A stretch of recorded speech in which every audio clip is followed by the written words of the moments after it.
Hello, everyone. Welcome to episode 11 of Tavern Talk. This evening, we are all gathered together here to talk about, honestly, D&D home ownership, the fantasy therein. Um, Everyone's familiar with Murder Hobos. We are going to talk about the other side of the spectrum, the murder homeowner, this evening. Uh, I am, of course, Ben, also known as Metamongoose, over on the Crit Cats Discord, and with me tonight is Sasha and Lynn. We are uh, both Sasha and I are familiar with running games that happen to have home spaces for our players to come hang out in and do fun stuff with. Lynn, less familiar, but is planning on doing something along those lines in the near future. So we'll have lots of fun discussion about kind of how things have gone over the course of D&D's history, how things may be going here in the near future. Um, this particular Tavern Talk basically was born out mostly because the new rule set that's coming out for D&D here in the next couple of months promises to have an entire chapter dedicated to bastions, homeowner bases for your party to kind of keep and make their own as the adventure goes, with actual rules on what the bastion can do over the course of an adventure. So bastions will have their own turns. Players can set up things to happen there that will mechanically make things cooler for them later on in games. And this is a bit of a departure, honestly, from how it used to be. Um, Before we dive into that, any particular thoughts or ideas of your current concept of D&D home ownership? It's a very fun one. It's a fun idea to have, and it's a fun idea to have it where a party can kind of plan out their quests or their side quests, because they'll go out and then they'll do some of their adventuring, and then they always make it back home to like take a rest or take a break. So it's an interesting way to do things.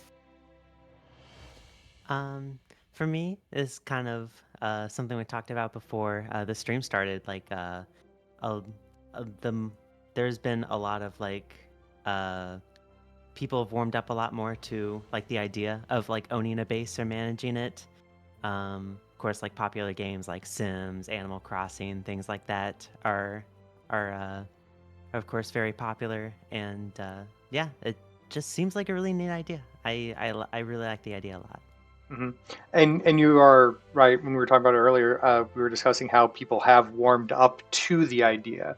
Back in the first and second ed eras, keeps were traditionally, or bases of operation were mostly things that just kind of mechanically you earned later on in later levels. Like your characters became so powerful that the game stopped being a wander around an adventure game and kind of turned into a base management simulator where your party got really cool and they slayed the dragon, and the king was like, oh man, you're dragon slayers here. As part, we can't just keep giving you piles of gold because there's just nothing to spend it on, right? Because the D&D economy is not the best. Yeah, it's But not. It's the really not. but in order to kind of make up for that, they were like, well, we'll give you land and you can manage that, and while you're managing the land, you can, you know, defend it from, new problems. Maybe there's a new dragon that rolls in and it's attacking your keeps, and you have to defend your keep, and you have to have peasants to manage your land. And it was a very complex system that most people ignored. um, D&D back then was adventuring, and this whole base management simulator option kind of appealed to a very small subset of the player base. So most people either, well, first off, games either didn't last that long. Uh, the game kind of petered out before this became a real issue that DMs had to tackle, or if it was a really long running game, the players found cooler and exciting adventures to go on that weren't sitting around managing a castle all day. But back then, while I was in my murder hobo phase of gaming, and that's just kind of we went around adventuring, killing things, taking their stuff, spending the money on whatever excited us at the time.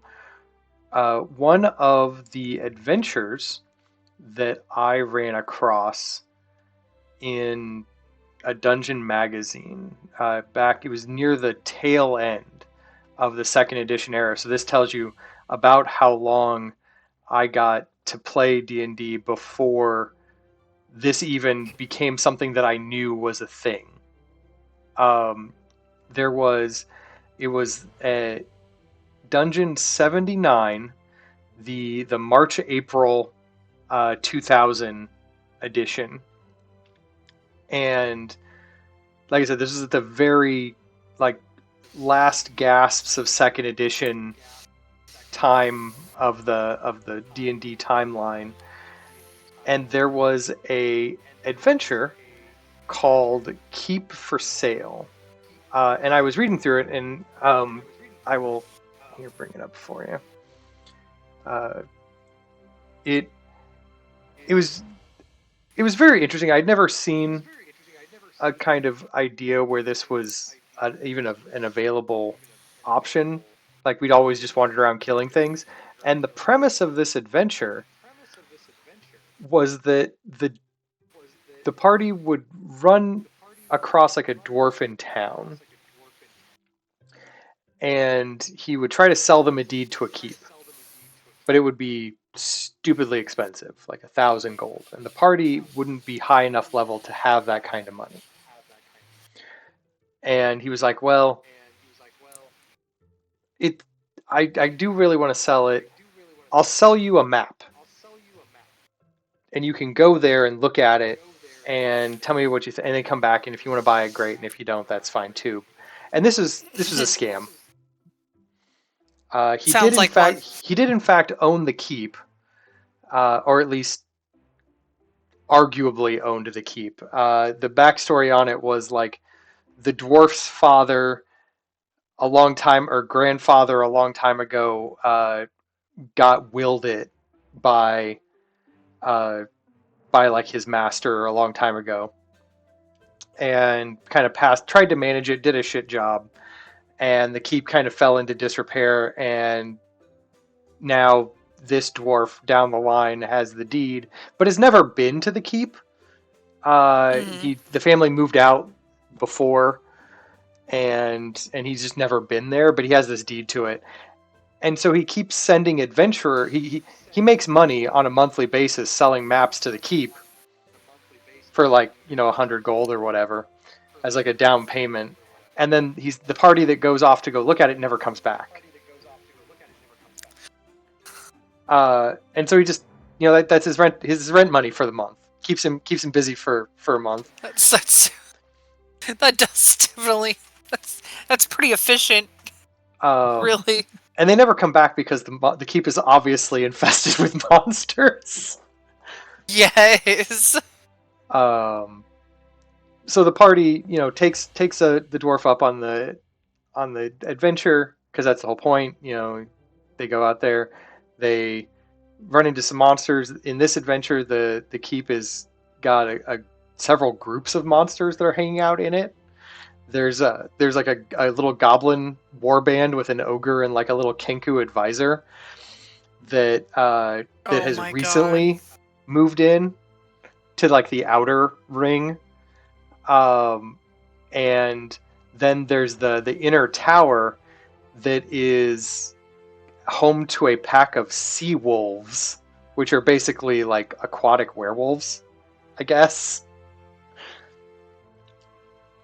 And a giant owl has made a nest at the top of the tower.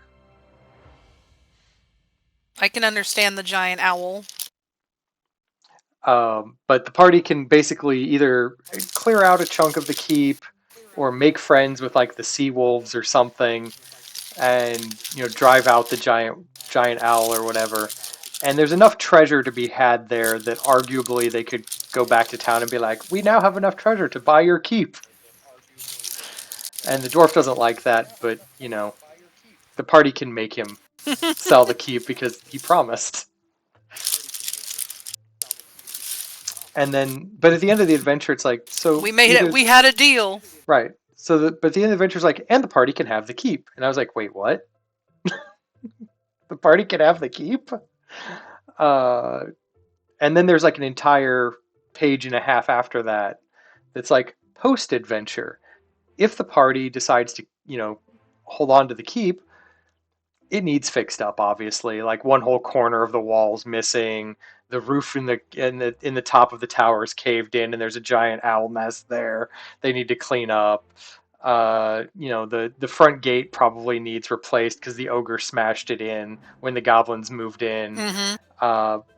But this will take a few months. But this keep is situated, on the sea, and a couple of days ride from like a major city, and the local baron might be willing to let them have the keep just as long as they promise to fix it up and use it appropriately instead of it being a monster warren. So this is one of the things you can do to kind of give your party a home that they have earned. Like the party cleared out this adventure, this ruined keep. They can either keep work on it, fix it up, make it a home base. The wizard can like use the tower for his experiments. Everyone else can kind of hang out in like the bunkhouse or whatever. There's actually like a little underground mini dungeon underneath this thing that leads out to a small island, short like right offshore. That's how the sea wolves got in. They wandered into the island and found a trap door and then followed it That and were makes like, sense because I was trying to figure out how the heck they came through. yeah, that's how they got in. So there's like a trap door that leads to an island, not far off the coast, that the party can use as like a staging area for like aquatic adventures or whatever. And importantly, this whole keep system was one of the ways that early D&D used to help kind of manage the economy, because after a while, players just constantly had too much money. There was nothing to spend it on. They wanted to keep getting it because money back then was how you got experience. Like you get one experience for every gold piece that you got worth of treasure. Yeah. There wasn't like a milestone system where the DM just told you when you leveled or whatever. It was you had to go get money, and that's how you got experience, and experience is how you get levels. It was very very grindy in that way. But one of the deals was that it was it was rent. You had your adventurers who are like, hey, I've got this adventure that needs to happen, and the adventurers are like, I don't know, that adventure's kind of sketchy. But then over their shoulder they've got whoever's their landlord or whatever lord baron owns the area being like, hey, the rent is due. And all of a sudden the party's like, oh, that's right, the rent is due. You know what, actually this sounds like an adventure we should go on. Essentially. So It's like, it hey, becomes rent's due. You paid for wards. You need to hey, up your subscription again. right, like there's Follow upkeep on the town castle. restrictions. There's NPCs that you now have to take care of. There's all that. Yep, you have to make sure you feed them. Make sure they have homes. Right. That's what being a lord's all about. Sometimes, and the landlord above you, the baron, or if you're not, if it's not a keep, if it's like a room that you're renting in a city, your landlord will come to you and be like, hey, rent's due. Have you gone on any adventures lately? You owe at the end of the month.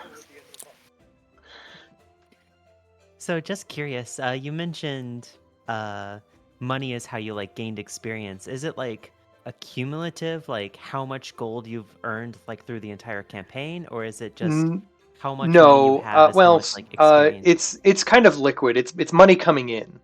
So Okay. if you found a treasure chest that had 500 gold in it, the party has acquired 500 experience points. Now they can divvy Okay. that 500 experience points amongst them however they want, but each gold piece is an experience point. Or if you found a gem worth like 50 gold, that's 50 experience points. I was gonna say that's 50 experience points. All right. All right. And then I you see. can, once you've got it, it becomes a liquid asset that can go away. You don't lose experience by spending gold. Um, Okay. but Okay. it's all incoming gold counts as experience. And then monsters, of course, had experience for killing them, and experience point totals too. But finding treasure was a way to get experience. Mm-hmm. So that was if you found a treasure chest with like 1,000 gold, you could be the greedy character that's like, no, this is my 1,000 gold because it's my 1,000 experience points. Also, I players earned didn't it. players didn't have to level at the same rate back then. You could have a party that was like, here's my level 9 fighter and the level 5 wizard and the level 6 thief and the level 3 bard, and um, I wouldn't say it was a good idea to have that kind of a mix in level ranges, but you could. Like the system was kind of agnostic in that way, where you know the fact that you had players, first off, classes gained levels at different experience rates Mm-hmm. back then. So like some fighters gained levels faster than wizards gained levels. Um, each class had its own experience point table, and players just leveled at different rates.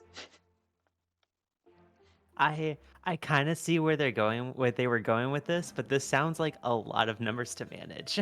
Well, yes, early D&D was a math game masquerading as a fantasy game. I believe that for sure. It was made by math nerds, and It has definitely evolved.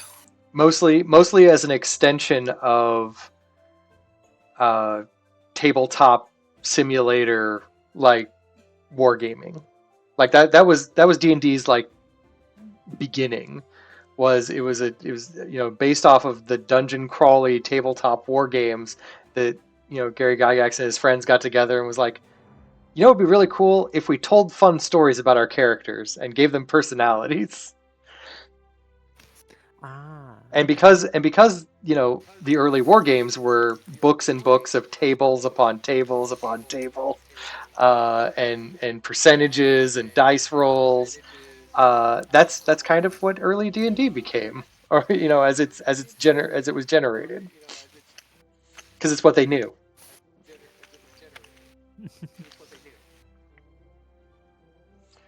Fair enough. So yeah, that was early second ed, and that was my first kind of beginning understanding that, yeah, players can own property, and actually do stuff with it. That's And just the I beginning. That was kind of the beginning of. That was actually the beginning, yeah. um, and like I said, that system existed in D&D since the beginning of first edition, but for the most part, nobody was terribly interested in using it. So this, like I said, a random magazine article with an adventure was my very first uh, my first foray into the concept of D&D player home ownership of a location. But since then, things have definitely blossomed, and again, we're gonna chalk that up uh, a lot to the rise of the cozy game, where you have a house that you can kind of manage and decorate, starting with The Sims and moving into your Animal Crossings, your Stardew Valleys, your various other uh, game types along those crafting simulator esque games. But people have enjoyed those. People have uh, also, with the D&D boom, have gotten into D&D, and especially in the kind of fourth edition and fifth edition era, there was a large kind of boom of adventures that players just started having the capability of owning houses. One of the ones that I've run and Sasha has played in was Waterdeep Dragon Heist. So Waterdeep Dragon Yep. Heist gives you Troll Skull Manor in the middle of Waterdeep, the largest city in the Forgotten Realms. So many memories Um, of that place. Troll Skull Manor is a boarded up old tavern that Volo of the Volo book, the popular wizard bard of D&D fame, the party runs across him, Mm-hmm. does him a solid, and he is like, I don't have any money on me at the moment, but I do have a deed to a bit like an old building here in town. You can have it. And the party gets to explore it and kind of decide what they want to do with it while the adventure is kind of happening around them. While the Dragon Heist adventure is Yeah. happening around them, this is kind of a place that they can go to and kind of collect themselves, get a long rest in without having to stay at like an inn or something. This is just their own property in Mm-hmm. town. I really liked this one because it came with a whole bunch of guidance on what the party can even do with it. Like you can fix it up and just run it as a tavern while you're doing the adventure. I did that in a Like different game. you can do this on the side as fixing it up again and just making it a functional tavern. Um, when you get it originally, it is technically haunted. There is a ghost that you do have to decide whether you're somehow appeasing or exercising one way or the other. Um, and another thing I really liked about this adventure is that it comes with like Troll Skull Manor comes with a neighborhood of fun NPCs for you to like go out and meet and hang out with and like make friends. Yeah, it does. So here's the neighborhood map. T1 is of course Troll Skull Manor, where it's all set up. T2 on the map is the Bent Nail. It is a furniture shop run by a half elf. This is helpful to you if you're trying to refurbish the place because he can do a lot of the woodworking that is necessary to kind of do repairs and kind of build up, replace some of your broken old furniture if you're gonna relaunch, or if you just need new beds because you're deciding you're gonna turn this into a base and need new furniture. I liked T3, which is Steam and Steel. It is a weapon and armor smith run by a Ganassi couple, a fire Ganassi and a water Ganassi. They're a married couple, and both of them are rather entertaining folk that you can meet and talk with. T4 is Corellian's Crown, which is a herbalist and apothecary. It's run by an elf named Fala, and they're friends with Zentarum agents. So a lot of these characters have like fun, weird backstories that you can kind of dig into. So occasionally, like you'll see Mm-hmm. shifty Zentarum agents like coming over to Fala's house for tea, but you won't know why. Just But the normal she, guess, of yeah, but course. Be like, she's got maybe they're a just old work. Like maybe yeah. they're just old buddies from school. But no, Fala has they've got a greenhouse on the top floor, and they sell various potions as well. So they're like potion merchants. Um, but yeah, they've got a cool thing going. I personally like T5, which is the Tiger's Eye. It is a private investigations uh, facility. It's basically like a PI house, like a like your Mm-hmm. like detective, like standard like noir detective kind of feel, where like the home office. Um, it's run by a human named Vincent Trench, except he's not a human. He is Mm-hmm. a Rakshasa demon, pretending to be a human, and basically using his detective office to uh, dig up weird secrets around Waterdeep. But the party can hire I him for remember like that 50 gold character. to do some detective work for them, and he'll happily do it. We did do that in that game. Hmm. In the Dragon Heist game, I think we did hire him. Yeah, it was fun having you guys I interact with don't remember Vincent. for what, but we did. You guys never found out that he was a devil. Yeah, we never found out about what he actually was. We just thought he was a weird human. So we just never tried. But we also there's also like the uh, Emerald Enclave spot. oh yeah, yeah. There's another area in Waterdeep There's like where the Emerald Enclave mhm. has kind of a like a manor of their own that you can wander into for like druids and rangers and stuff to hang out at. But T6 on the map is Bookworm's Treasure, Mhm. which is a bookstore Because I had a druid and that's where she went. run by a gold dragonborn. He Mhm. sells spell services and scrolls and stuff. But he also it's a book like an old bookstore run Mhm. by a gold dragonborn. But it's a fun little neighborhood. And Oh so if yeah, you're there's also the there's also some of the shops, like the one that had all purple everything, and my character's favorite color was purple. mhm. So it's Yeah, like bought a Waterdeep is purple sleeping loaded with cap, bought like fun like a little shops to hang purple out at. the beholder, the little stuffy beholder that my character never found out what actually was. Was actually watching you as a surveillance toy. But yeah, Um, but yeah, so yeah, Lynn, that if was you're if my you're thinking first about, instinct when it was like, oh, that thing does something. mhm. But yeah, Lynn, if you're thinking about giving your group a a place in a city proper, also kind of build out a neighborhood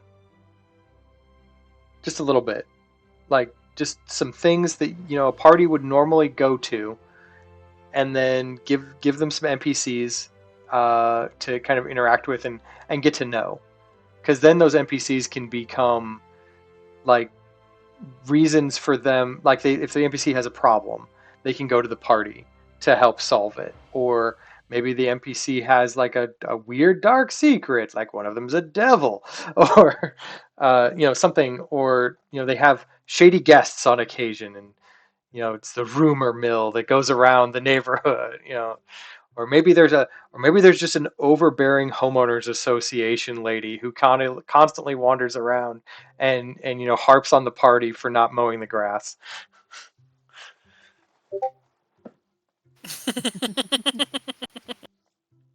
I'd say that probably works out really well because, like, the campaign in particular that I've been thinking about, a lot of the focus has been kind of exploring around this very specific town, Mhm. and kind of like meeting the current royalty that's there, and trying to fix up things between them. But I've had my party go to uh, get to like a tavern and get like a little taste of like what like the ground crime scene looks like there, and um and currently setting up like going to the actual castle uh that's currently active for the royalty, and trying to find like the little secrets that they hide everywhere. Yeah. So yeah, like building out a nice little. It helps develop the town and gives the party kind of like reason to care. That's very important. Is giving the party kind of a stake in their surroundings, so that when things go wrong, they don't immediately go, "Well, I guess we're moving to another town."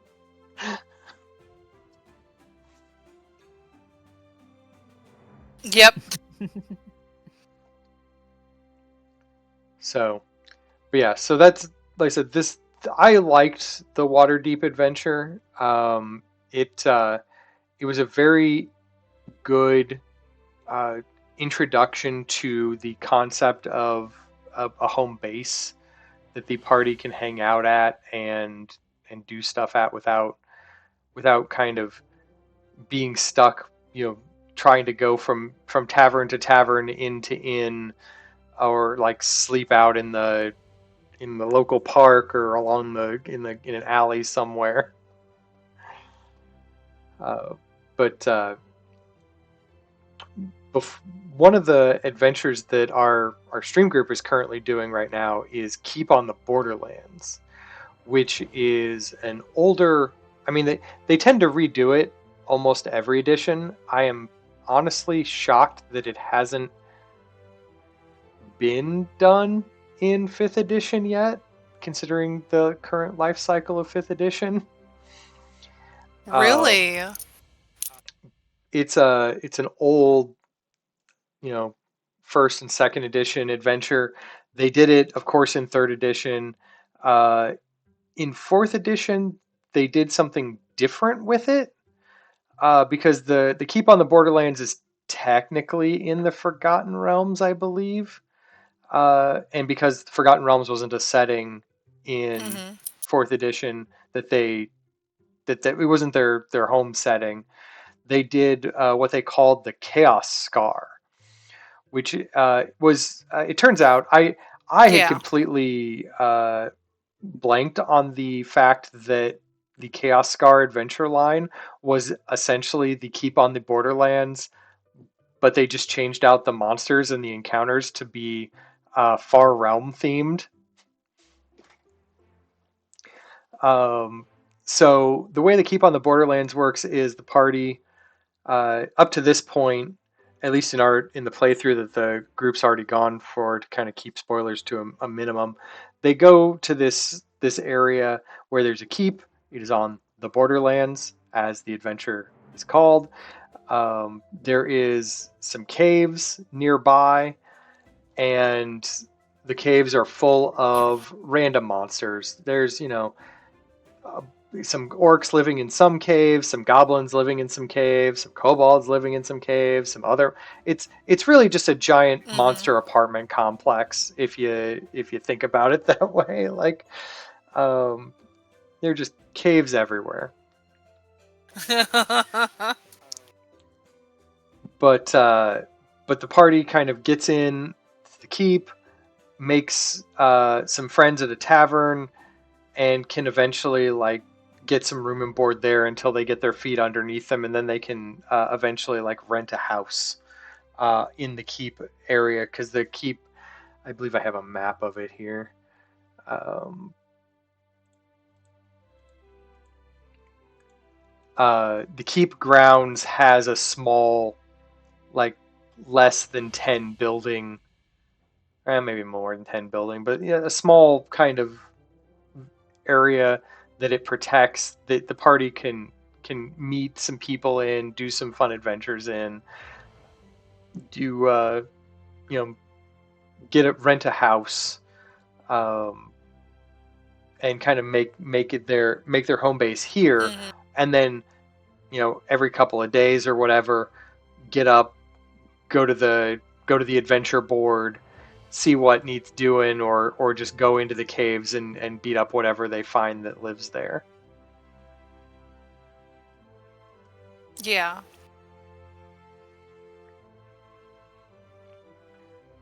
Um, but yeah, the Keep on the Borderlands has made it through several editions, but has not yet made an official splash into fifth edition yet.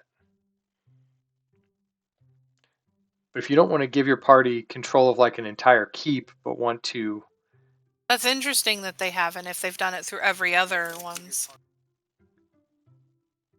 yeah, it just hasn't happened yet. It's kind of strange in that way. Maybe with this new um, edition kind of update, there will be a trip to it in one way or another.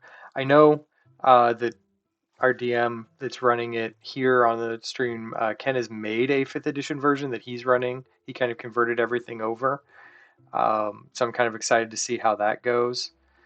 And I assume that he'll, either release it on like the DM's Guild or something whenever it's done. Once the playthrough is done, or figure out what he's going to do with it after that.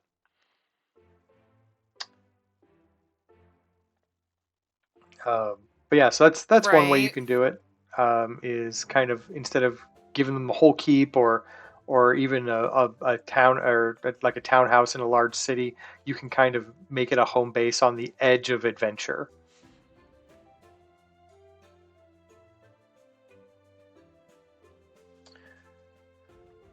Yeah. But yeah, any questions or comments before we move on to mobile homes?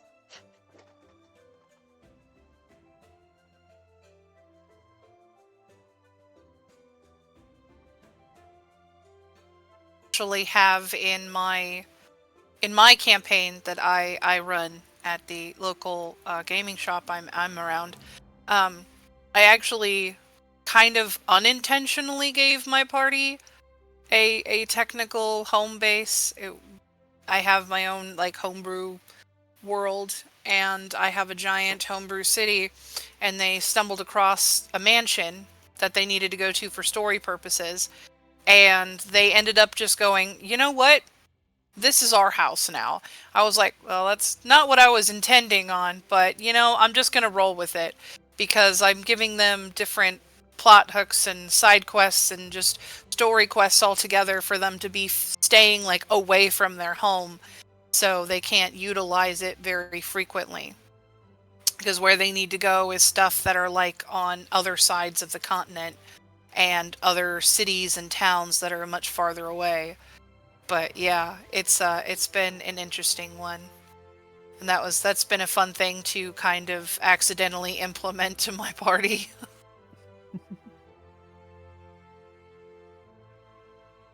Well, as I alluded to earlier, not all homes need to be stationary. Um, you can in fact have homes that travel with the party, and these are as simple as, in the case of your spelljammers, it's your ships that your party travels on while they're going between planets or spaceports, or it doesn't even have to be a space adventure. You could have a flying airship of some kind, and the airship can be used as kind of like a home base for the party while they go from one adventure to another. Mm. Um, as a other I than just thought of the Sheila. yeah, other than the Spelljammer games that kind of come with the concept of a spelljamming vessel, the Tomb of Annihilation adventure has an option for the party to get their hands on an airship, like a blimp based airship that's wrecked out in the jungles. And if they fix it up, they can use it to start flying around Chult, and kind of not have to worry about wandering through the jungles being attacked by dinosaurs and zombies. But no, the idea of an airship or spelljamming vessel, kind of your more sci-fi, your Star Trek And helps style with travel. games, where the travel is not as important. The you know it much like a Millennium Falcon or a Starship Enterprise is your character's home. They go on, they land or they go on away missions on fancy planets or in strange exotic locations, and then from there they can just get off the ship and get stuff and then come back. Now, uh, Saja, you briefly uh, were in our Spelljammer game for a couple of sessions, but you didn't, the one we ran here, but you didn't get to actually explore what they did with the ship. One of the Oh fun yeah, that's right. features of the adventure was that the ship had compartments that could be customized based on what the party did during the adventure. So, you know, every place they went had a choice. And at the end of the adventure, depending on what they chose to do, whether they helped one person over another, whether they chose to uh, take an elemental guardian from an island, or instead let the elemental guardian flourish on the island and were rewarded by their followers by getting another thing, and all these things could be added to their ship to give them new cool Hmm. features along the way. So, like, there was an option on one planet that they went to that they could either help the ant. There's like these little small ant people, and these That's what I was there for. I yeah was there you for that. and you could either basically give at the end of the adventure, the party got access to this like magical seed, and they could either give it to the ant people and they could use it to power their civilization, uh, and if they did that, then some of the ant people would join the crew and like build like a little ant nest warren in one of the compartments, and then the ship would effectively get regeneration because the little ant people would have like carpentry skills and run around and fix small broken things as the I ship got I think attacked. that's what the party did too. Yeah. I think that's what the party um, did. but one of the other options is if the party kept like this magical uh, seed, then they could plant it in one of the rooms of their ship, and it would turn into this like arboreum that constantly cranked out food. Like it would just constantly grow food for them, so they wouldn't have to worry about provisions while they were out in wild space. So this was a choice point that could be made during this particular adventure, that part of their ship.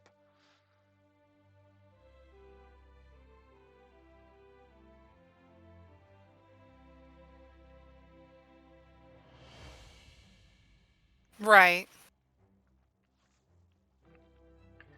Um, so Lynn, while you're deciding kind of how, and this doesn't have to be for even mobile things, but like you could also do it for stationary places as well. Any particular um, setup where the party would have to make a choice could give them new things that could be added to their home later.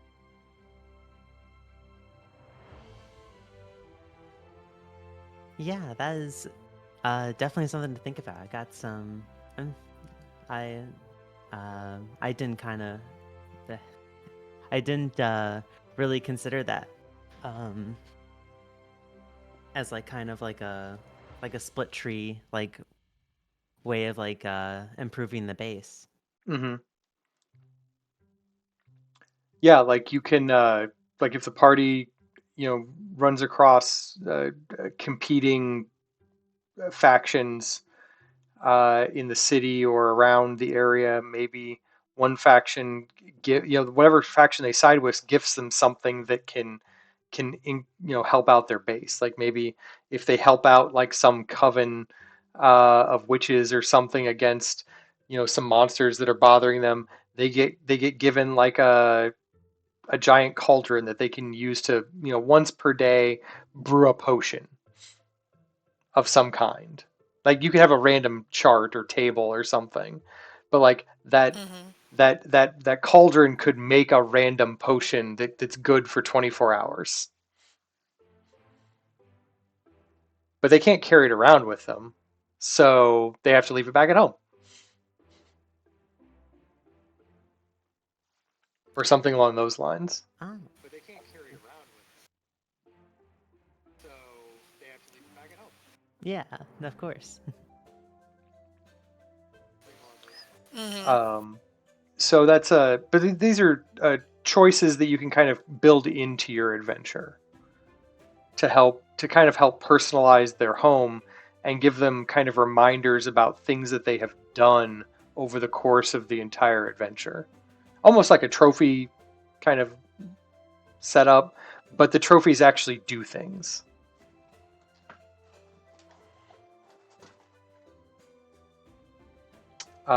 One of the I actually like that how the player's choices. Um, oh yeah, you were saying I don't know if my internet's really slow or not. I don't know if my internet's really internet's slow, been a little laggy but today. yeah. So I think it's a really cool idea to have it where you're. Yeah, it is a little bit. That's why I was like, there's a delay there.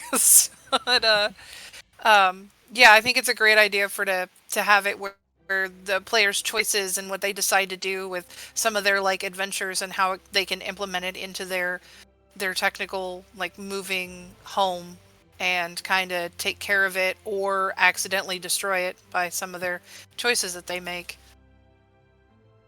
Or, you can have an instance where you have somebody who sells your ship and doesn't tell you, and then you have to go and vacate where you are We to a did new have ship. that happen in the Spelljammer game you and I played in. We Our, did. our captain sold our ship without telling us, so we had to go get a new ship. It was like essentially a selling slash trading. Like he traded the ship for another ship. Like he traded a ship for like a ship with like artillery on it. I think is what it Yeah. was. He just kind of came back and was It like, was "Hey, that, I and bought a new ship. Move all your stuff." And we're like, "But we like this ship." we like this ship, and it was like, but I liked this.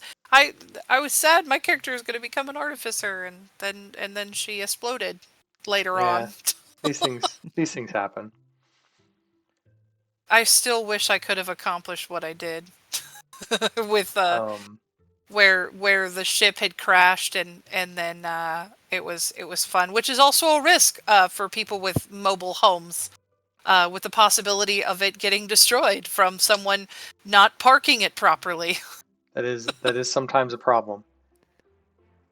Uh, the most recent adventure that I've read through that has it has a mobile home, but it is a much sturdier mobile home.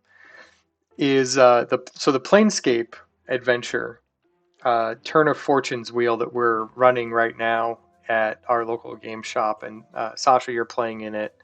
Uh, I'm kind of running it at the moment, but Yep. the party has gotten their Yep. hands on a walking fortress. It is not technically theirs. It does have its own owner that lives there as well. Landlady, A yes. landlady of We have a sorts. landlady. But they are using it to kind of trundle across the outlands between the gate towns in the Planescape setting, and it's a travel mechanism more than anything else. But it's also a place where they can all kind of have their own room, or you know, do some research. The bottom floor of this castle has a massive library that the party can kind of do research about various things in the Outlands. It comes standard. The castle also has a bunch of like weird secret places that the party has found some of.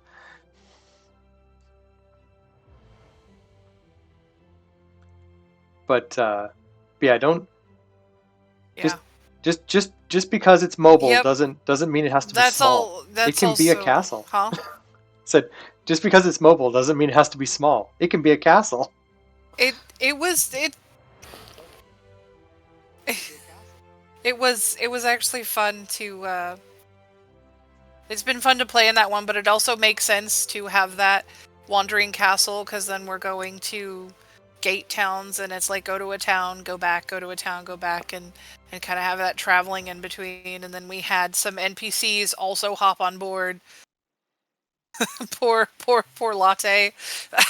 Um, they yeah, you also well, I mean, you also collected some NPCs that stay.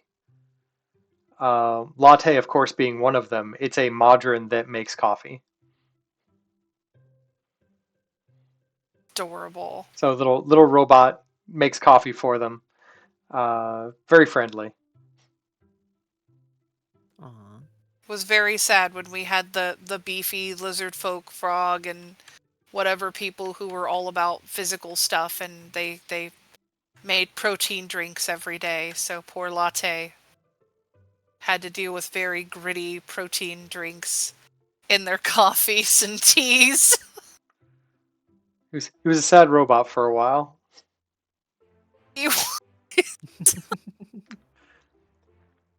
Had to do a lot of dishes. He did, and then had to try and get rid of that like excess in the bottom of the Yeah, cups. all that protein powder, that gritty protein powder. All that protein powder, the gritty protein powder.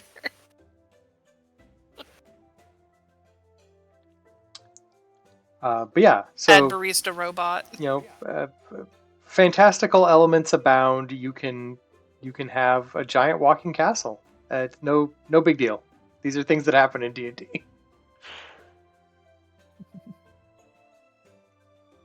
And it just really depends on the story, depends on the kind of like the area that you're going to be in, and you can kind of just make it work. I even have it's not really a mobile, I wouldn't call it like a mobile keep. It kind of looks like that again in my homebrew world, and it's a giant walking turtle but has an entire city on it, and it just walks around and people live on it, and that's just kind of how it functions.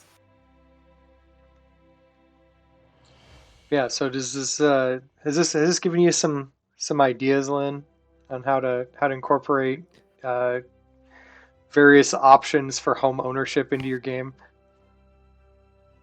Oh yeah, absolutely. One thing I was kind of curious about is like um, how would you kind of manage like what happens to the keep like while the party is away? NPCs. NPCs. A lot of it NPCs. a lot of it can be NPCs, which is fine because it gives you an opportunity to add some more NPC social interactions into the game. But like for example, this walking castle is owned by a Githyanki or Githzari or a Gith monk of some kind uh, who lives in the castle, and I think she. when the party's out doing something, she kind of keeps an eye on it.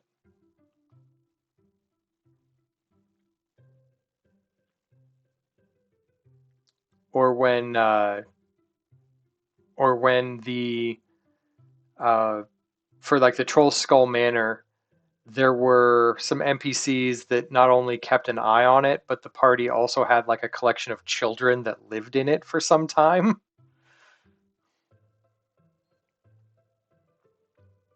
Um, I and forgot we adopted children. We were just the adoption party. but yeah, they had like four kids that lived in it, and then also a lady that kind of kept an eye on the place while they were in the dungeon adventuring or wandering around town. Yeah, that's true. That's true. So, you know, if it's if it's as important as like an actual fortified structure, they probably have some NPCs that hang out and kind of keep an eye on the place.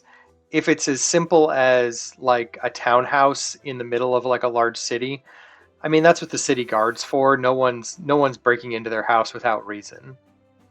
And if the party does have a reason for people to be wanting to break into their house, then they're cool enough to protect it themselves with like magic spells or traps or what have you.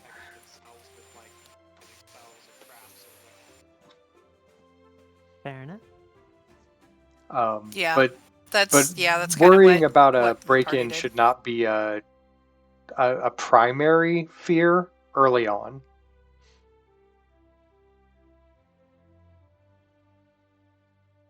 I've usually considered break-ins to be more like a later goal where they have everything settled and then people kind of start recognizing them and then they start becoming a target because they start becoming recognized only because of that reason. So it wouldn't be like oh, somebody decided just to break in on their first night. It's like, no, I'm gonna wait until they're all settled and people actually start getting to know them, and then it'd be like, oh yeah, now you're starting to get hit with robberies. But I know that my Actually, actually have something there worth stealing. yeah, pretty much. And my party has a couple NPCs that are around, so people aren't going to tinker with them because they have those NPCs who are looking out and making sure that things are taken care of while the party is gone. I was also in a different game where the group of us, we all had, it was the same thing. It was Troll Skull Manor, but it wasn't the official like campaign. This was a homebrew campaign that one of my friends had run, and they used the Troll Skull Manor outlay and all that stuff, and gave us kind of a decision of what we were going to do with it. We were either just going to kind of leave it as kind of a house, or we were just going to fully go in and delve out the money, and we remodeled it and we reopened it into a tavern, but we used like all of our adventuring funds to do it because we finished like a huge story and plot hook, and it got us a lot of gold, and we spent a lot of that investing into the tavern and like have like a booming business that we did in that game. So it was a very fun take to do that. And like we had an upstairs portion where like people had kind of their own rooms or their own spots. But the down below part was the like actual tavern part. And it was a lot of fun to be involved in that one too.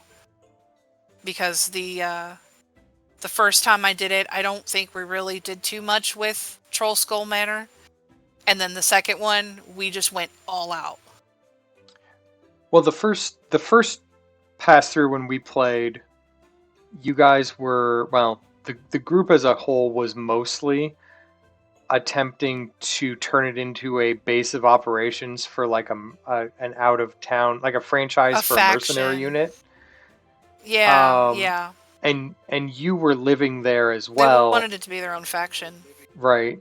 But I mean, it got built up a little bit. You just never opened it as a business. Hmm. Like it wasn't there weren't a lot Yeah, of people coming in and out.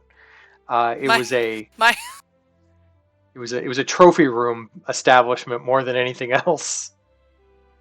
my character lived in a barrel under a bridge, and then when she got with the party, she took said barrel and it got moved into the mansion into Troll Skull Manor. So she had her own barrel in the room that she shared with another party member.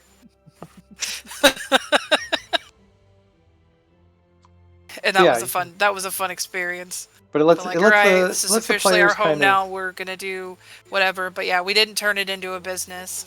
yeah, it lets the players kind of, you know, make each area their own. So being able to kind of Yeah. decorate things and kind of give it your own touches. It gives you a tie to the place. It makes it more real in that regard.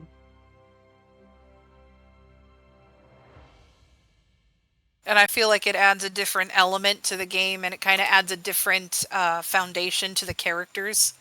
Where like that's like a really good plot or backstory for the characters in case they like a player wants to use that character in a different campaign. It'd be like, oh, I came from a tavern that I made with my friends, like that kind of thing. And there's just like so much more that you can do with it. And it's just an interesting idea. I don't think every campaign should have like a home base of operations. Right. I think that it kind of just depends on the story and it kind of depends on the area to really have that, because there's some where there's no way that you can really go back and you got to just kind of keep going in the direction you're going. So I think it just kind of just depends. But I don't think every campaign should have like a home base or a home base of operations.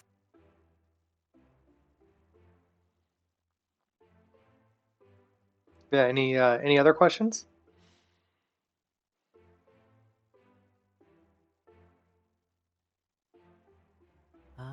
Don't think so. I think that's all I had really. Okay. Well, any final thoughts before we wrap it up then? Because we've made it mostly to the end of the main things that I had lined up here. Um, I think that you know, adding a home base, or at least even if it's not permanent, even if it's, you know, if you're starting kind of small, and the party kind of even has like just a small thatch roof hut in a village somewhere, that they're all this is their home village, and you know, they go out into the creepy woods and go on an adventure and come back to their village when they're done. um, and then once they get high enough level, maybe they finally spread their wings and leave. But having that home for them to always come back to is always kind of a nice thing to have, you know, just available on the back burner, especially if it anchors the party to a place that might become threatened at some point while they're away. Mm-hmm. That's a classic story trope that that often tends to tends to get used. But Mm-hmm. definitely give your party a lot of opportunity uh, to both, you know, explore home ownership, use it to leech resources from them. That is what it's mostly for.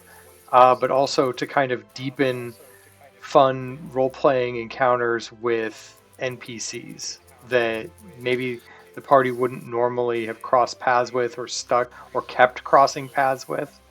But if like there's a wandering magician that Mm-hmm. stops by and offers to, like, you know, sell some books to the wizard for the library that they have, or you know, there's a local witch that they made friends with who, you know, occasionally comes in to do some potion brewing at their base, or they just know like a tailor down the street and they need to go get new curtains for the, you know, for the main room.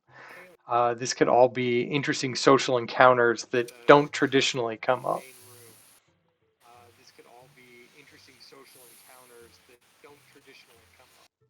Mm-hmm. That's true. There's also the possibility of like having secrets in your home base and like your party, like say they don't have somewhere they're gonna go at that point in time, you can have a plot hook that involves the home base to either improve it or unleash secrets or reveal lore or something that like keeps the players engaged, because I've kind of done that a lot. And so there's just stuff you can do. Like right now, my players have they have a small conundrum which has to do with spirits that are trapped in the mansion, but they haven't figured out a way to either A, set them free, or B, bring them back to their original state. So it's something that's it's a side quest that's on their back burner. But it's something that you can do with home bases, is like add secrets or add things that you can help reveal, and then they kind of embrace the home base more, because then they either want to fix it or be more interested in it. Um, yeah, Yeah. on that, real quick. When it comes to taking over like old castles and keeps, especially ones that you've cleared monsters out of, during the fix up, during the renovation, maybe you knock over a wall and there happens to be a stairway that goes down into a crypt that you didn't know that this place had, and there might be undead Mm-hmm. down there, or maybe you find like an idol hidden in a secret room somewhere that you didn't know about. But that could be several adventures later from after they've even got the castle. They just never found a secret room until an NPC stumbled upon it by accident and brings it to their attention. Or these are all options.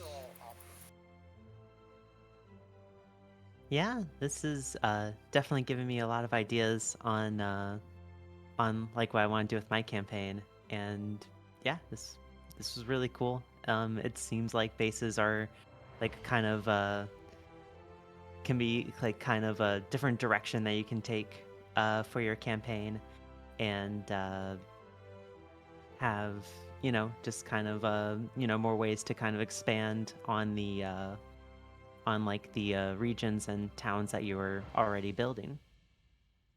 Hmm.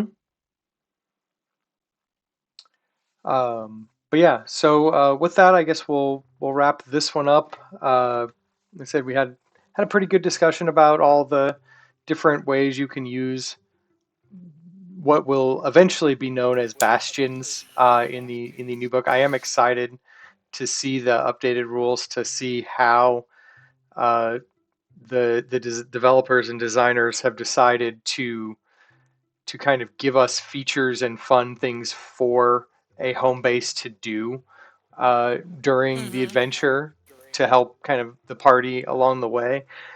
But other than that, yeah.